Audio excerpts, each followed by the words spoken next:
Chaque jour sur Fréquence Évasion 2, retrouvez votre rendez-vous vivant au naturel. Votre santé et celle de vos proches vous préoccupent?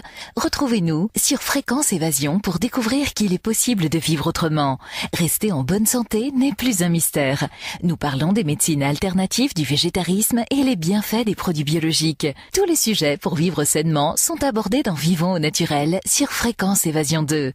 Vivons naturel sur Fréquence Évasion avec aujourd'hui le docteur Jean-Pierre Willem. Nous allons parler de désintoxication de métaux lourds. Docteur Jean-Pierre Willem, bonjour, merci d'être avec nous. Bonjour. Alors vous avez publié un livre, Les dégâts des métaux lourds, prévention et désintoxication naturelle chez Guy Trédaniel. Qu'est-ce qui vous a incité à écrire cet ouvrage ? Je vais vous dire, c'est mon cas personnel. C'est que j'avais l'habitude de manger beaucoup de poissons. Et puis ensuite, je me suis rendu compte en faisant ma propre analyse, que j'avais plein de métaux lourds en moi. Et puis que mon foie commençait à être atteint. Alors je me suis dit, comme j'ai pas beaucoup de littérature là-dessus, je me suis lancé dans la rédaction de ce livre. Et puis c'est là que j'ai été épouvanté de savoir que il y a des métaux lourds partout, quoi. Alors vous mangiez du poisson à quelle fréquence ? J'en mangeais 4 fois par semaine. Oui. 4 fois parce que je ne voulais pas dépasser pour la viande rouge 2 fois par semaine, ce qui est classique dans nos médecines, et donc il faut le compenser par d'autres protéines. Je me suis dit, le poisson, et puis j'ai vu que finalement, on était tous contaminés par le poisson. Il y a même les oiseaux migrateurs qui sont contaminés, vous avez les ours polaires, un certain nombre d'êtres vivants qui sont contaminés. Alors on va faire une parenthèse sur le poisson avant de rentrer dans le vif du sujet. Est-ce que le poisson bio, on peut s'y fier ? Le poisson, c'est un poisson d'élevage, mais il faut savoir comment on le nourrit. Si on le nourrit d'une façon correcte, à ce moment-là, c'est jouable. Il n'y a pas de problème. Et je pense qu'avec la rédaction de ce livre, etc., il faut garder mon humilité, il faudrait que, justement, qu'on se lance un petit peu dans l'élaboration de bons poissons, quoi. Alors, quels sont les divers métaux lourds qui intoxiquent notre organisme et quelles sont les conséquences que ça peut avoir sur notre santé ? Oui, alors à la place de métaux lourds, on pourrait dire métaux toxiques. Oui. Ça englobe donc l'ensemble des métaux et métalloïdes qui présentent un caractère toxique pour la santé et l'environnement. Vous avez par exemple le plomb, le mercure, l'arsenic, le cadmium, le nickel, l'aluminium.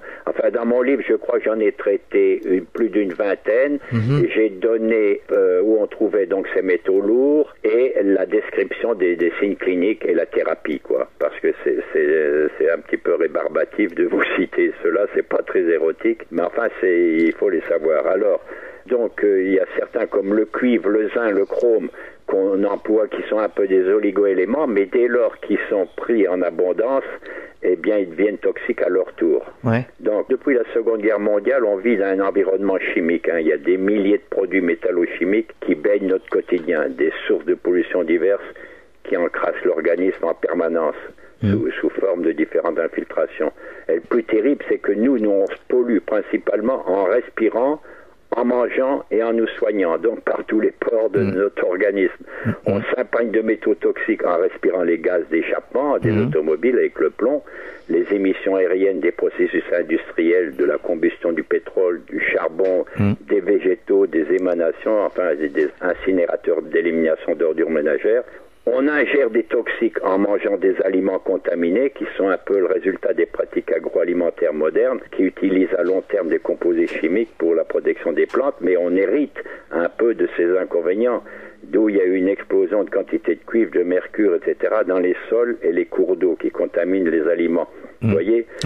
Il n'y a pas de poisson sans mercure et pas de pain sans cadmium, pas de plomb et mycotoxines, de pâtes sans aluminium, de café sans cuivre, de lait et de fromage sans plomb. On ne trouve plus de vin sans sulfite. Vous savez, quand vous avez des pseudo-migraines, etc., c'est parce que c'est un noyau métallique soufré. D'accord. On s'infeste donc en buvant des jus de fruits. Alors ce qui est très drôle, je vais m'arrêter juste une seconde, c'est que de temps en temps, comme tout le monde, on aime bien boire un petit verre de vin, ça arrive. Oui. Et moi, je sais que je supportais pas du tout le vin normal qu'on trouve dans les magasins. Oui. Et comme vous le disiez, justement, on a un petit peu mal à la tête, on a la tête lourde. Par contre, j'ai essayé avec du vin bio, et ça passe tout seul, ça me le fait pas du tout, Il y en a quand même un petit peu, hein. Oui, mais... Je me suis laissé dire. Oui, mais visiblement... C'est plus acceptable, oui, c'est évident, ça passe mieux. Ça passe mieux, hein. Oui, oui.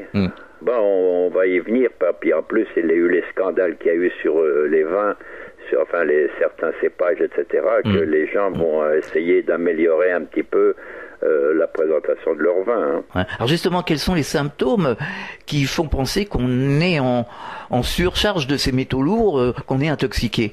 En surcharge, il faudrait prendre par exemple, je sais pas moi, ou le mercure ou le plomb. Si je vous dis par exemple le mercure, on en trouve dans le thermomètre, mercurochrome, dans les vaccins, amalgame dentaire, poisson, engrais chimiques, etc. Alors vous avez le mercure peut avoir des altérations des fonctions cérébrales parce que le mercure, il se volatilise et donc atteint le cerveau, en particulier la barrière hémato-encéphalique.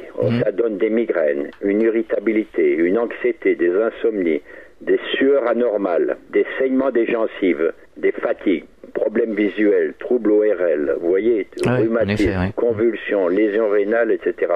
Et on fait le tour un peu, que ce soit avec le cadmium, l'aluminium qu'on trouve dans les casseroles. Là aussi, je faisais cuire mes patates à la vapeur douce avec une casserole. Là aussi, j'ai retrouvé de l'alumine dans mon sang. Alors, c'était un petit peu... au départ, on pensait, et c'est vrai, toujours vrai, que ça donnait la maladie d'Alzheimer. Oui. Parce que ça franchit les 5 barrières. Il faut savoir que dans notre organisme, la nature est quand même bien faite, on a 5 barrières. Et alors, c'est que ça commence par les intestins. Et ces pauvres intestins, quand vous leur donnez des métaux lourds, ils les reconnaissent pas. Donc, c'est un ennemi. Et alors, ça va créer une inflammation au niveau intestinal, ça va faire des petits trous, des pores, et les débris alimentaires, les virus vont passer par ces pores, et automatiquement, donc, il va falloir que l'organisme lutte pour repousser un petit peu ses ennemis. Et alors, vous avez tous les polynucléaires, les lymphocytes, etc., qui vont se mettre en branle, y compris les lymphocytes B qui vont donner les anticorps. Et quand c'est pris en excès, vous pouvez tomber sur des maladies auto-immunes. Vous voyez, c'est une chaîne sans fin. Sans fin. C'est pour ça que c'est difficile à, comment je vais dire, c'est la question que vous me posiez, quels sont les symptômes, parce que vous pouvez retrouver, par exemple, des symptômes par exemple une anémie, vous pouvez la retrouver par exemple avec un début de cancer ou je sais pas quoi, alors que ça peut être le plomb. Vous voyez, il faut être très vigilant et le médecin, il ne peut pas faire le tour de tout cela. Heureusement qu'on a des analyses un petit peu pour trouver un peu la solution. Vivons au naturel. Alors arrêtons-nous sur les amalgames dentaires, justement vous en parliez il y a quelques instants, vous en parlez dans votre livre. Comment se fait-il que le ministère de la Santé laisse faire, sachant que ces amalgames dentaires sont préjudiciables à notre santé? Eh bien, je vais vous le dire, là, 4 mois, j'ai eu une émission à la télé où le président de l'ordre des dentistes disait qu'il n'y avait aucun inconvénient. Donc, à partir de là, vous pouvez retirer l'échelle, il n'y a plus rien à faire. Si le patron de cet organisme dit qu'il y a, mais dans tous les autres pays, c'est interdit. Je crois même que c'est aussi plus ou moins interdit en France, mais je ne sais pas s'il y a une loi qui soit vraiment efficace, parce que c'est vraiment le mercure. Ça, déjà, le fait de l'entendre, tout le monde réagit en se disant, bon, les amalgames dentaires, tout le monde est au courant. Et en plus, il faut faire très attention quand on fait une dépose d'amalgame dentaire, parce que vous pouvez avoir une inondation de mercure volatile qui va directement au cerveau. Et la preuve, c'est que les dentistes se protègent. Quand ils retirent les amalgames, même la jeune fille qui l'accompagne se protège. C'est dire quand même qu'il y a un risque. Hein. Oui, alors donc, qu'est-ce qu'il faut faire il faut faire une dépose très progressive d'abord, et puis on a maintenant des bons produits qui colmatent un petit peu l'excès de mercure, etc. On a quand même, on sait un petit peu comment agir, on a des plantes qui sont disponibles, etc. quoi. Hein. Alors si on avale un plombage, par exemple, qu'est-ce qui se passe? C'est pas grave parce qu'il n'est pas volatile. D'accord. Vous voyez, et vous allez le recracher par les voies normales. C'est pas grave, mais quand vous avez 8 amalgames, parce que quand il y a plusieurs métaux, vous pouvez avoir des résonances et des décharges électriques parce que vous avez des conductions qui fait que c'est un petit peu comme le poste à galène qu'on entendait, certains entendaient la radio. Vous voyez, donc il faut faire attention à cela. Et puis alors, il faut savoir aussi que les composites ne sont pas meilleurs. Hein. Et là, on l'oublie tous. Oui, là. Ouais. Maintenant, il faut prendre des bons métaux, etc. Je vois, par exemple, qu'on prend du titane, mais vous avez entendu parler des prothèses de hanche qu'il faut retirer. Je pense qu'il y avait du titane dedans et du chrome. Je me souviens plus si c'est chrome ou... Enfin, vous voyez qu'ils sont rejetés. Donc, on le sait alors que c'était bénin. Alors, il y en a qui sont plus ou moins bénins, mais il y en a qui sont vraiment ravageurs. Hein, comme je vous dis, le plomb, le cadmium, l'arsenic, que l'on trouve même dans l'eau minérale. Ah oui. Ah oui, mais ça, c'est incroyable. Là, je vais vous décourager. Ben oui, mais il faut le dire, parce que vous avez des gens qui ont pas une santé réelle, enfin une belle santé. Bon, on arrive un peu quand on mange bien, un petit peu bio, un peu d'activité et tout. On arrive, disons, à colmater quelques symptômes, mais on est quand même mieux si on mangeait bio, etc. Bien entendu, c'est évident. Alors, y a-t-il des amalgames dentaires sans danger aujourd'hui pour la santé ? Je n'en vois pas spécialement. Il y a l'or, si vous voulez, mais enfin, c'est pas très... De temps en temps, vous voyez, dans certains pays, il y en a qui exhibent leur or. Oui. Il y a quelques éléments qui sont plus ou moins acceptables, quoi. D'accord. Alors, que faire aujourd'hui si on a des amalgames ? Je pense que tout le monde en a. Moi, il faut savoir d'abord vérifier un petit peu la présence de mercure, où il n'y a pas que du mercure, il y a de l'argent dedans, et il y a 3-4 composés, il n'y a pas de plomb, alors qu'on parle de plombage, ce qui est paradoxal. et donc il faut vérifier un petit peu d'abord si vous avez des symptômes. Hein. Le mieux c'est de ne rien faire, mais alors quand vous commencez à abraser, etc., donc vous secouez un petit peu tous ces métaux qui vont se dégager, quoi, puis causer des problèmes, quoi. Moi, je ne sais pas, c'est difficile d'avoir une position là-dessus, mais enfin, il faut vous dire quand même qu'on a quand même des bons produits chélateurs. Hein. D'accord. Il y en a 2-3 actuellement qui arrivent à colmater. Hein. En 40 jours, prenez 2 comprimés. En plus, donc, il y a des plantes comme la chlorelle, qui désintoxique. On en parlera tout à l'heure, justement. C'est prévu. D'accord. Alors, parlons de l'aluminium. C'est un sujet qui préoccupe de plus en plus les auditeurs, les internautes sur les réseaux sociaux. On nous en parle pratiquement tous les jours. Où trouve-t-on cette maudite aluminium ? Alors, on le trouve dans les casseroles, dans les couverts, dans les papiers d'emballage. Vous savez, quand on met le poisson surtout quand vous mettez du citron en même temps, alors là, l'aluminium, il se dégage. Alors, vous avez les médicaments, par exemple les pansements gastriques, le Malox. Oui. Vous avez dans les cosmétiques, les produits antitranspirants et les crèmes. Les vaccins, évidemment, et l'habitat, quoi. Hein? Et alors, donc, ça vous donne beaucoup de problèmes, donc, au niveau du cerveau, au niveau digestif, avec flatulence, constipation, des problèmes urinaires, des démangeaisons, on se gratte, etc. Et faiblesse dans les jambes. D'accord. Voilà un petit peu le contexte, les conséquences sur la santé, quoi. Alors les vaccins contiendraient de l'aluminium. On avait fait une émission avec Sylvie Simon justement sur ce thème. Alors aujourd'hui, qu'en est-il ?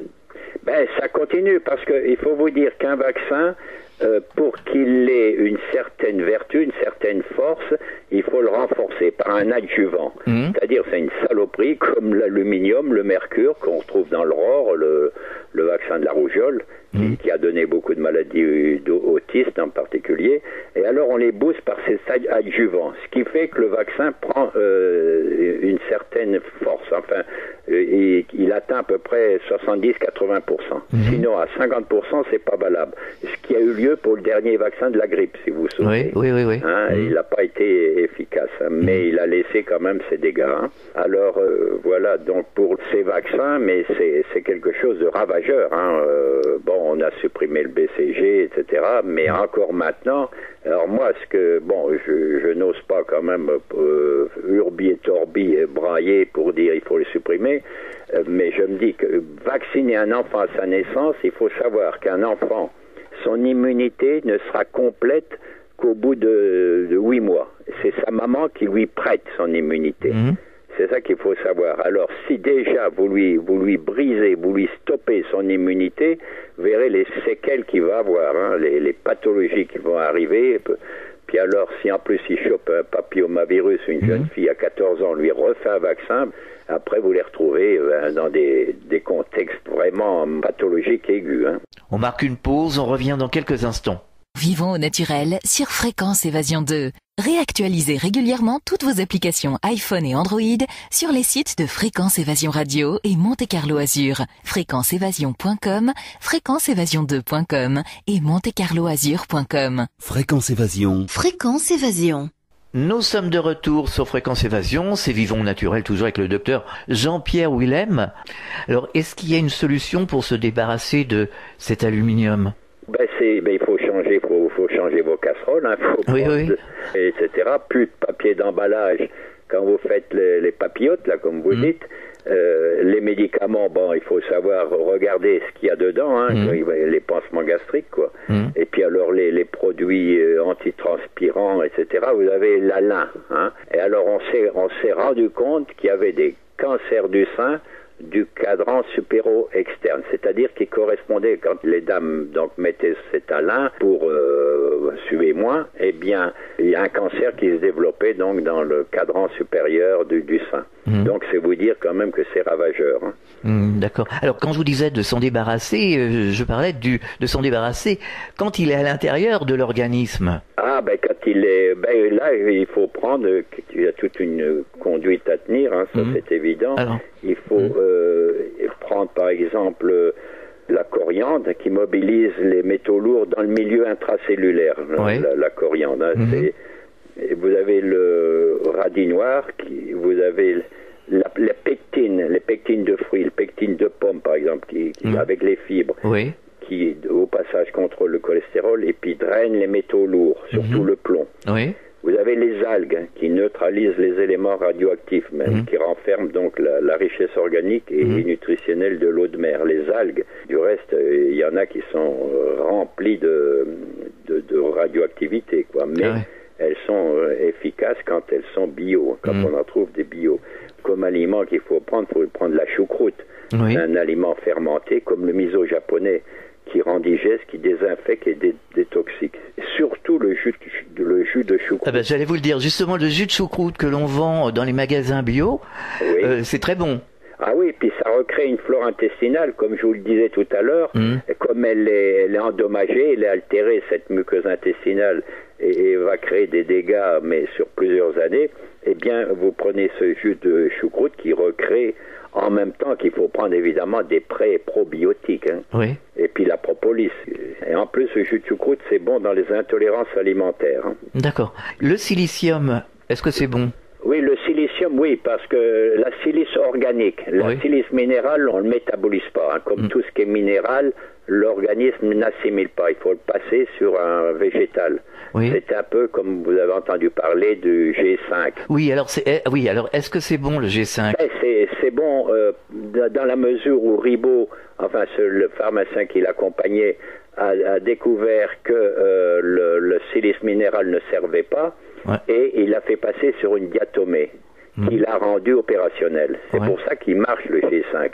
Sinon, on vend en pharmacie, donc en minéral, ça ne marche pas. D'accord. Donc le G5, parce qu'on nous pose souvent la question, hein, justement, sur le G5, ça fonctionne, c'est bon. Ça fonctionne, il y en a d'autres, de silicium. Du moment qu'il est organique, il est pas mal. Il est pas mal. Oui. D'accord. Alors, dans quel aliment peut-on trouver du silicium ? Des aliments riches en silicium ? Vous en trouvez d'abord la silice dans la prêle. La prêle ? La prêle, dans le bambou. Dans comme minéraux reconstitués dans l'alpha. Vous avez la renouée des oiseaux. Vous en avez dans l'ortie, si vous voulez. L'ortie aussi. Principalement, c'est la prêle. Hein. La prêle. Le bambou, la silice, elle est un petit peu plus épaisse. Elle est moins fine que la prêle. Hein. Donc on fait des tisanes de prêle sans problème. Qui poussent le long des cours d'eau. Hein. D'accord. Alors on parle beaucoup aussi du barium, du strontium. Dans votre livre, vous parlez entre autres de tous ces métaux. Nous avons des auditeurs qui nous ont appelés pour nous dire qu'ils avaient effectué des analyses de sang. Résultat, ils se trouvent avec des taux qui étaient des centaines de fois plus élevés que la normale. Comment cela est possible ? Et vous parlez également des mensonges sur la loi du silence, mais on en parlera après. Mais comment c'est possible de se retrouver avec de telles analyses ? L'analyse, elle est froide, hein. Elle vous donne le résultat, ce qui suppose que vous êtes atteint d'une quantité de barium ou d'un des métaux lourds, ça dépend à quoi vous êtes exposé. À ce moment-là, il n'y a pas, hein. Il faut faire, comment on appelle ça, il faut les éliminer, hein. Oui, alors comment on peut éliminer de tels... Oui, d'abord, il faut ouvrir les émonctoires, hein. Il faut savoir que ça crée un encrassage, hein, évidemment, comme tous les éléments agressifs, que ce soit les intolérances, etc. Il faut drainer l'organisme qui est encrassé, hein. Et tout ça passe par les organes d'élimination qu'on appelle les émonctoires. C'est des filtres ou des stations d'épuration.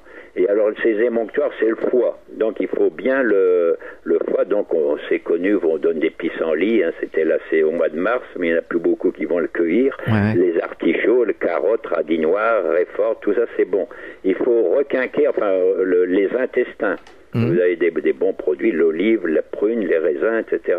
Vous avez aussi les poumons, donc il faut, parce que vous avez surtout le mercure qui donne des déchets gazeux, l'ail est bon. Vous avez les reins parce que, comme je vous le disais tout à l'heure, c'est là aussi un passage obligé. Et surtout ne pas prendre d'eau très minéralisée parce que vous ne le métabolisez pas. Les eaux minérales sont toxiques. Oui. Hein, comme je vous le disais, il faut passer par du végétal pour les rendre... Il n'y a que les autotrophes, c'est-à-dire les plantes qui peuvent l'assimiler et les unicellulaires. Les humains, les hétérotrophes, on n'y arrive pas. Alors les reins, donc il faut prendre cerises, des cressons, melons, etc. La peau, parce qu'il faut boire beaucoup d'eau, peu minéralisée, comme je viens de vous le dire, et faire des exercices physiques pour dégager donc l'émonctoire peau. D'accord. Alors, et puis vous avez donc des aliments, hein, je l'ai dit, l'ail, choucroute, surtout le jus de choucroute, le persil et la chlorophylle, si vous arrivez à en trouver, mais on en vend sous forme de chlorophylle, mais le persil en contient. Vous avez donc le radis noir qui est un bon produit. Alors pour la chélation, parce qu'il faut arriver donc à la chélation, carrément donc neutraliser le métal lourd, il faut le piéger, le séquestrer puis l'éliminer. Alors vous avez des chélateurs chimiques, hein, le plus connu c'est le DMSA, qui est une sorte d'antidote, mais il chélate aussi les minéraux qui sont indispensables. Et en plus, c'est un produit chimique, hein, alors qu'on est quand même dans le naturel. Alors il faut prendre des produits soufrés. Tout ce qui est soufre, chélate. Le soufre, c'est quelque chose c'est vraiment un bon produit, hein. Vous avez les capsules de Harlem, là, qui sont vraiment excellents. Le soufre, vous en trouvez dans la cystéine, que tous ceux qui perdent des cheveux connaissent, parce que le cheveu, il est constitué de pondisulfure. Vous avez le glutathion, vous avez la méthionine. Et on en trouve dans l'ail, hein, donc les produits soufrés. Mais vous avez les grands produits, les complexes, on met systématiquement donc du glutathion dedans. Vous avez donc la chlorelle bio, qu'on prend en poudre ou en cachet, qui est elle aussi riche en chlorophylle. La chlorophylle, c'est un produit que tous les acteurs, chanteurs, etc. connaissent parce qu'elle soigne la mauvaise haleine. Vous prenez 2 gélules de chlorophylle, c'est vous dire que ça nettoie bien les intestins. Hein. Et alors vous avez les porphyrines, c'est des substances qui activent le métabolisme cellulaire. Puis l'ail aux ours qui est meilleur que l'ail dans notre contexte. Vivons au naturel. Alors l'ail, paraît-il que si on en prend tous les jours, finalement c'est suffisant, qui plus est bio. Hein. L'ail c'est quelque chose, oui, vous prenez une gousse tous les jours, ça c'est bon, surtout dans le cardiovasculaire, hein. Mais c'est bon dans pas mal, puisque je vous dis, il y a du soufre dedans. C'est bon pour les bronches, parce que on soigne les bronches avec du soufre, etc. Quoi. On a des bons produits, quoi. Hein. Le citron. Le citron, c'est un bon produit. C'est vraiment, ça ça désintoxique, ça purifie, c'est nettement mieux que le pamplemousse. Le pamplemousse, il faut faire attention parce que ça neutralise certains éléments métaboliques indispensables. Hein. Ah bon? Ah oui, il faut faire attention au pamplemousse. Depuis 10 ans, on en parle. Ouais. Moi, j'aime bien le citron. Du reste, on fait... Quand on a un rhume ou la grippe, on fait des grogues avec du citron puis un petit coup de rhum. Oui. Ouais, ça manque. Alors, il y a beaucoup de gens aussi qui se sont achetés et qui broient justement la peau du citron. Oui. Est-ce que c'est bien ça? Oui, c'est bien je sais plus comment un extracteur. Oui. Oui, c'est une sorte c'est bon parce que ça ne détériorait pas les cellules et ça donne l'ensemble des composants. D'accord. C'est très à la mode. Hein. C'est un petit peu cher, mais enfin, tant qu'à faire, c'est quand même des outils qui servent presque toute la vie. Quoi. Alors, même si vous avez simplement un mixeur et que vous mettez la peau, les citrons, des pommes, enfin tout ce qui s'ensuit, dans le mixeur, c'est bon aussi. C'est bon aussi, mais bio. Hein. Bio, bien entendu, bio. Ça, il faut toujours parce que c'est là où toutes les toxiques, l'épandages des toxiques, vous le récupérez sur les tomates, etc. Oui. Par exemple, les carottes. Il faut savoir que les carottes, il y a 400 mg d'aluminium par kilo. Ah oui, en effet. Il faut prendre du bio. Hein. Quand j'ai vu ça, pourtant j'aimais bien de faire une petite salade de carottes, mais là j'ai changé aussi. Alors les carottes bio, tout bio, hein? Ah oui. Alors que de temps en temps à la télé, je vois mes confrères spécialistes qui disent le bio ça n'apporte rien. Il faut pas être négatif. C'est évident, hein? C'est pas évident. Et puis faire de la pub pour l'aspartame et le glutamate, c'est incroyable. Oui, c'est sûr. Ben oui, mais ça paye. Alors on parle beaucoup de chlorella, on en parlait il y a quelques instants. Cette chlorella, est-ce que il n'y a pas des chlorella qui sont justement qui poussent dans des endroits plus ou moins pollués, illicites? Oui, voilà. Il y a une mise en garde au niveau de la chlorelle. Là aussi, il faut passer par le bio parce que comme tous les produits, on n'en est pas sûr. Puis il faut savoir en plus que le bio, c'est pas du 100%. Hein. Oui. Vous savez qu'il y a une tolérance, je sais plus, on peut tolérer 10% d'autres produits chimiques. Bon, c'est bien dommage. Un jour, on arrivera au 100%. Ouais, c'est un problème. Ouais. Alors, cette chlorella, paraît-il qu'au début, ça donne des effets secondaires. Oui, vous savez qu'un bon produit naturel donne toujours des phénomènes réactifs. Ça suppose que vous avez un peu boosté l'organisme un peu violemment, et c'est un bon signe. Hein. Pas toujours, mais il faut pas que ça dure. Faut pas qu'en prenant systématiquement, vous avez des malaises. Hein, mais c'est bon signe. Vous avez comme ça des produits qui sont violents, mais qui sont bons. Hein. Je ne parle pas du Rayford, qui est un petit peu... Quand vous prenez les sushis, là, vous avez du Rayford, qui est plein de soufre. Alors là, il est violent, celui-là. C'est violent, Et il vous fait éternuer, du reste. Alors, il faut peut-être aussi savoir doser au départ, et y aller doucement. Oui. Pour tout, il faut être progressif. Hein. Et en plus... chaque homme est différent du voisin. Bon, c'est une constatation. Il y en a, il leur faut très peu pour que ça marche, et d'autres, il faut y aller à la cuillère. Oui. Mais il faut toujours tester et y aller crescendo. D'accord. Et le thé vert? Ah, le thé vert, ça c'est un excellent antioxydant. Il y a mon confrère disparu, Servan Schreiber, qui en parlait. Il y a une quinzaine de variétés de thé vert. Mais il y a le Sancha et les autres, c'est des noms japonais que j'ai oubliés. Il y a beaucoup d'épigaline dedans et qui fait que c'est bon même au niveau du cancer. Mais c'est préventif. Hein. Faut pas croire qu'en buvant du thé vert, vous allez guérir. Disons que ça accompagne bien un traitement. Et je recommande aussi le jus d'herbe de blé. Il est très complet, avec les vitamines B, etc. Le jus que vous trouvez dans les maisons diététiques. Le jus d'herbe de blé. Il y a plein de petits produits comme cela. De même, quand vous avez un problème de transit, surtout en diarrhée, c'est le psyllium. Le psyllium. Le psyllium blond, ça fait vraiment, c'est assez efficace. C'est-à-dire, c'est comme l'agar-agar, vous voyez, ça fait gonfler un petit peu, ça absorbe beaucoup de l'eau, etc. Et vraiment, c'est un bon produit. Il y a plein de petits produits comme ceux-là. Du reste, c'est pour ça que les maisons diététiques sont envahies maintenant. Et il y en a beaucoup qui connaissent mieux que les médecins généralistes les indications de certains bons produits. Et peut-être aussi éviter de consommer des produits transformés, des produits industriels. Oui, les plats préparés, oui, ça c'est connu. Ça. Mais enfin, on a pas mal de reportages. Là, il faut vraiment ne pas avoir de télé pour pas être au courant. Ça, c'est évident. Et c'est les bagarres au niveau des restos pour indiquer... chez nous, c'est artisanal, ou je sais pas quelle est l'appellation. Ça, c'est évident. Hein. C'est comme les croissants. Hein. La plupart des croissants, c'est pas artisanal. On achète ça 10 centimes le croissant et on le revend à 1 euro. Bon, et ceux qui sont artisans, c'est le même prix, vous voyez. Mais c'est pas indiqué. Je ne sais pas pourquoi. Un jour, il faudra quand même être transparent, quoi. On marque une pause. On revient dans quelques instants. Vivons au naturel sur Fréquence Évasion 2. Chaque jour, sur Fréquence Évasion Radio, recherche, ovni, paranormal, faits de société, protection de l'environnement et les rendez-vous avec vos stars préférées dans Paroles de Stars. Fréquence Évasion, c'est également la voix des sudistes en Principauté de Monaco et dans le Grand Sud. Fréquence Évasion Radio, dites-nous tout. Dites-nous tout. Dites-nous tout.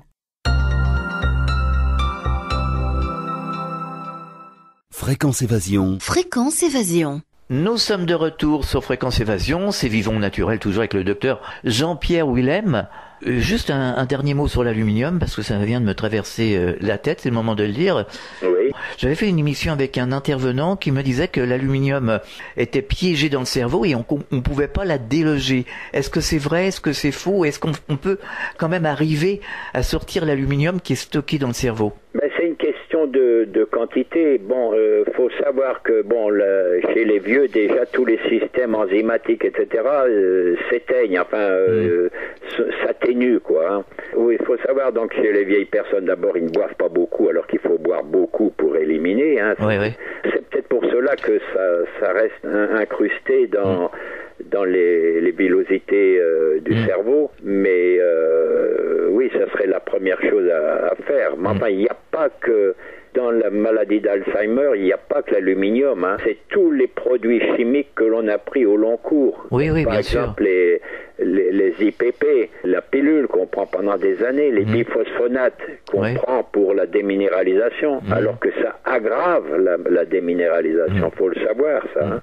Et alors tous ces produits, les statines, etc., l'organisme il doit les combattre. Il les rejette, etc., mais ça crée des dégâts et vous mettez toute l'immunité en branle. Et la dernière barrière, hein, c'est donc la barrière hémato-encéphalique, alors qui vous amène à Alzheimer, Parkinson, sclérose latérale amyotrophique. C'est la dernière, il n'y a plus rien pour vous protéger.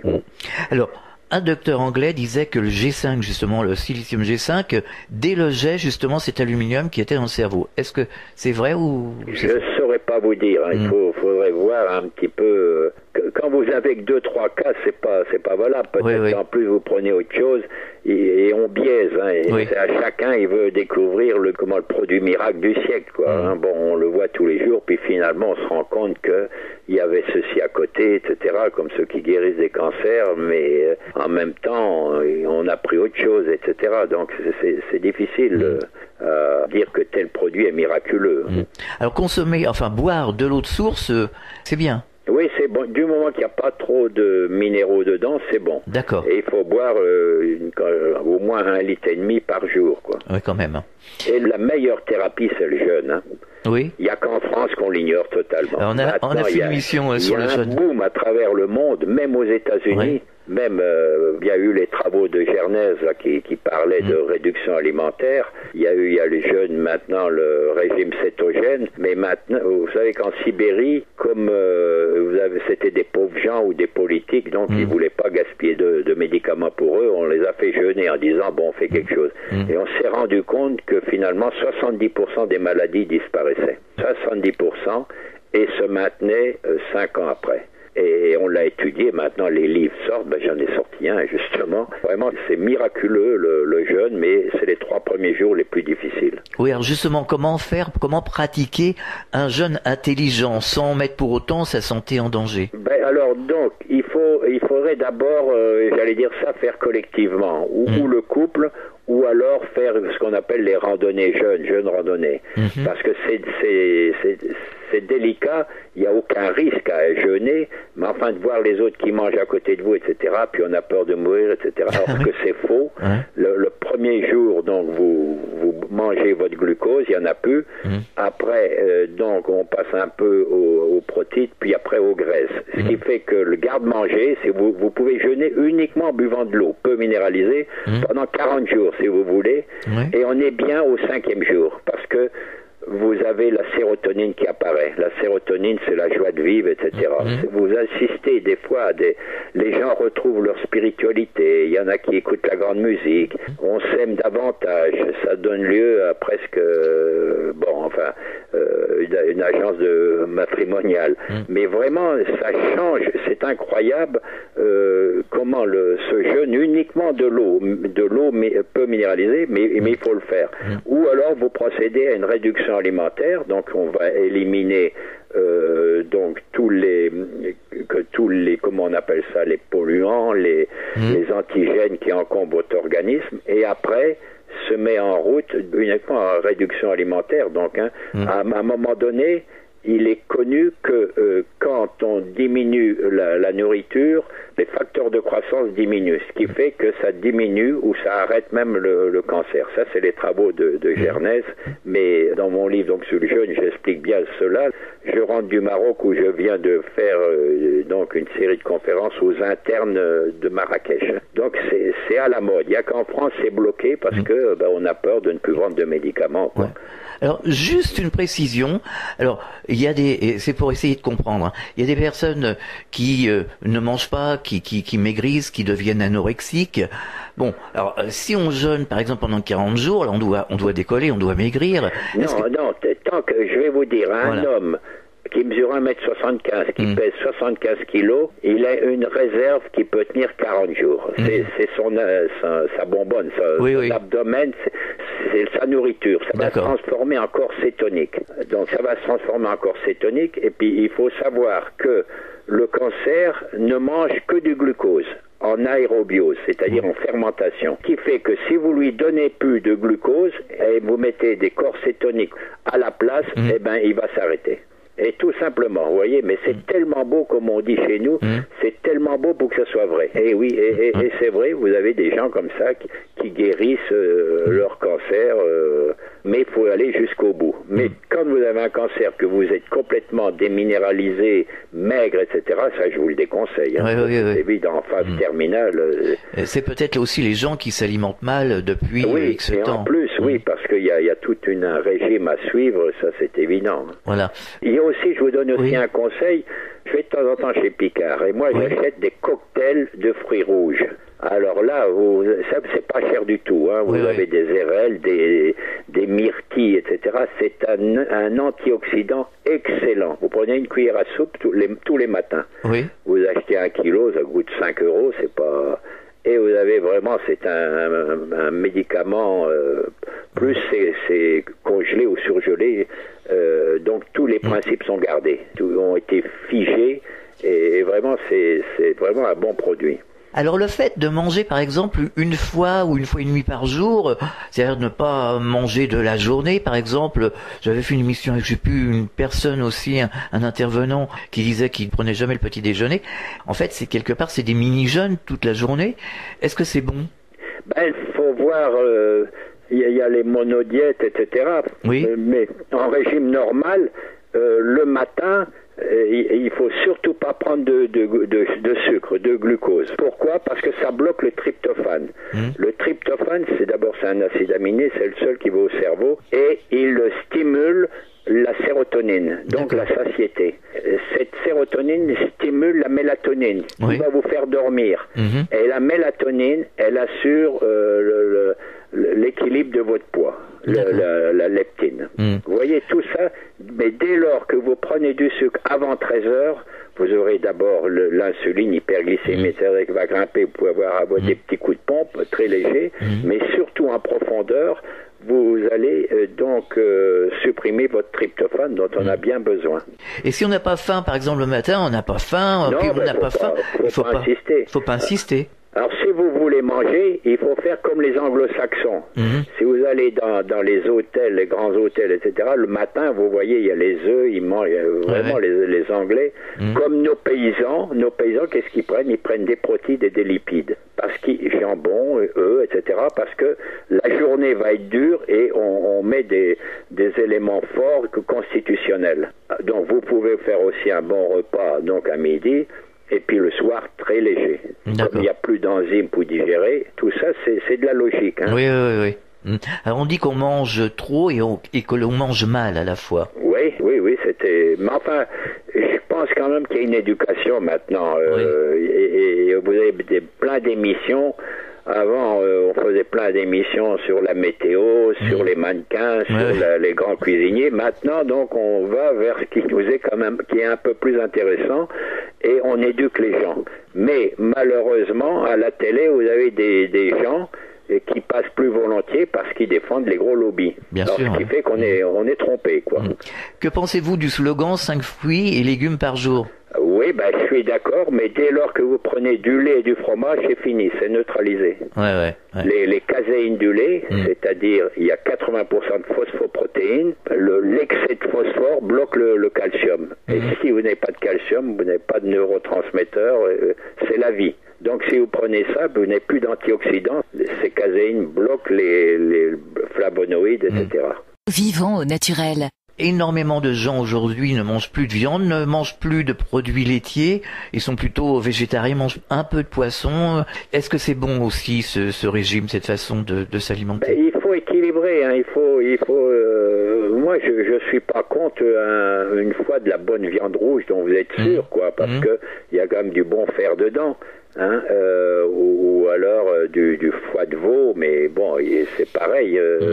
On dit un foie de veau, si ce qu'il mange n'est pas bon, bon, c'est intoxiqué, quoi. Ouais. Mais il faut varier surtout. Il faut varier, il faut avoir de l'imagination, ce qui n'est pas évident. Hein. Par contre, moi j'ai connu des végétariens qui ont toujours été végétariens pratiquement dès la naissance, hein, qui ont 35-40 ans aujourd'hui, qui sont en pleine forme. Alors pour autant, on a l'impression que finalement la viande et les produits laitiers, ils n'ont pas été pénalisés de ne pas en manger. Oui, d'autant que maintenant la viande, vous retrouvez les vaccins, les antibiotiques et tout dedans. Ouais. Je comprends, les poissons, on vient d'en parler. C'est évident que si vous avez une nourriture végétarienne, pas celle où il y en a une qui est plus comme drastique. Là, il vous manque quelques éléments là. Bon, végétarien, ça peut encore. Végétalien, c'est trop restrictif. Hein. Il va vous manquer des éléments. Mais ce qu'il y a, c'est que malheureusement, ils sont tristes un petit peu. Je ne sais pas si vous avez remarqué. Les végétariens. Oui. Peut-être qu'il faudrait boire un petit coup de rouge, je ne sais pas. Ah oui, pour les décoincer, parce que quand vous allez dans les salons de médecine douce, c'est pas comme dans le métro, hein, c'est pas la joie de vivre, là. Remarquez, j'ai l'impression que c'est plutôt la société, hein, qui fait qu'on rigole pas trop, hein. Ah oui, oui, c'est vrai, il y a pas, oui, ça c'est évident, mais enfin, on blague, mais la joie de vivre, l'absence de stress, ça joue énormément. Ah bah oui. C'est un tiers de votre santé, la joie de vivre et savoir gérer les stress. Il y a ça. Il y a l'activité physique. Quand on devient vieux, même les jeunes n'en font plus. Il faut une activité physique. Quand vous êtes à la campagne, aller dans les forêts, etc., il faut marcher, il faut avoir une activité mentale aussi, ne pas rester dans la solitude. Hein, il y a combien de vieilles personnes, surtout les femmes, puisque les hommes, on meurt avant les femmes parce qu'on travaille un peu plus. Pas de commentaire de votre part. Non. Bon, tout ça pour vous dire que la solitude, c'est pas bon. Non. Pas bon. Et arrêtez d'avoir peur, surtout. Oui, la peur. Oui, il y a des peurs aussi aussi qui se fige en nous. Je crois qu'il faut des bons copains ou des bonnes copines. Il faut savoir rire. Surtout dans un contexte quand même qui est très particulier actuellement. Surtout dans les grandes villes comme Paris, vous savez, c'est la peur qui on sait plus où aller, etc. C'est quelque chose d'épouvantable. On vit vraiment, pas un enfer, mais presque. C'est ce que tout le monde dit aujourd'hui, hein. On l'entend toute la journée. Enfin, il y a quand même des bons sentiments qui se dégagent, il y a des solidarités, etc., qui font plaisir. Oui, j'espère que justement les forces positives vont ressortir et vont ressurgir, et qu'on va retrouver quand même la joie de vivre, et puis qu'on va se remettre les pieds bien enracinés sur terre, là, parce que ça va plus du tout, hein. Ah oui, là, il y a des haines entre nous, etc. C'est pas bon. C'est pas bon, ça. Il faut une réconciliation, faut des partages, etc. C'est bien dommage qu'on a supprimé le service militaire, mais vous avez vu qu'il revient. Oui. Enfin, mais il revient sous forme de service civil, mais ils sont en uniforme et tout. Il paraît qu'il y a une fraternité entre eux, et que vous avez 80% qui retrouvent du boulot après 6 mois de... Donc vous voyez, il y a quand même des... C'est l'homme finalement qui est à l'origine de tout ça. Hein. Il faut que l'homme se réveille et qu'il y ait une vie communautaire, quoi. Mais normalement c'est inné. Est-ce qu'on a besoin du service militaire ou d'autre chose pour savoir rire, pour savoir se donner la main, pour savoir vivre? Non, mais il faut savoir que on est quand même polyculturel, etc. Et on se connaît pas. Et dans la caserne, on se connaît. Moi, on se retrouve, non, je ne sais pas pour les armes dont je parle, hein, mais le fait de se retrouver, d'apprendre un métier, même ils apprennent, il y en a qui ne savaient pas lire, ils apprennent à lire, etc. Donc, ils apprennent quelque chose. En plus, il y a, je ne dirais pas une fraternité, mais enfin, on se connaît, etc. Et il y aura plus le décalage ville, banlieue, etc., puisqu'on se connaît. Et on l'a vu dès lors qu'on a pu faire son service militaire, qui est un rituel, c'est un rituel... Personne ne regrette son service militaire. 6 mois. Moi, j'ai fait tout pour ne pas le faire, justement. Ah oui, et franchement, je le regrette pas du tout, parce que bon, la convivialité, je vais la chercher chez mes amis, chez mes voisins, dans ma famille. J'ai pas besoin d'un organisme quelconque pour, voyez ce que je veux dire, pour rire, pour être convivial. Oui, c'est sûr, mais enfin, il y en a qui ont besoin de ça pour qu'on se retrouve entre copains, quoi. Enfin, c'est pas du tout obligatoire, c'est évident. Alors, pour terminer sur votre ouvrage, vous parlez également des mensonges et de la loi du silence. Oui. Ça, c'est important. Ben oui, surtout que j'ai fait sur les vaccins, c'est quelque chose qui est très dur, hein, au niveau, donc, j'ai fait 7 points sur les vaccins. Comment ça vous embarque, ça vous change le cerveau, ça vous conditionne, etc. Ça va très loin, il faut le lire calmement. J'ai pas voulu en parler parce que déjà notre échange est assez lourd, mais il faut le lire, quoi. Ça va loin, et c'est pour ça que des pays l'ont abandonné.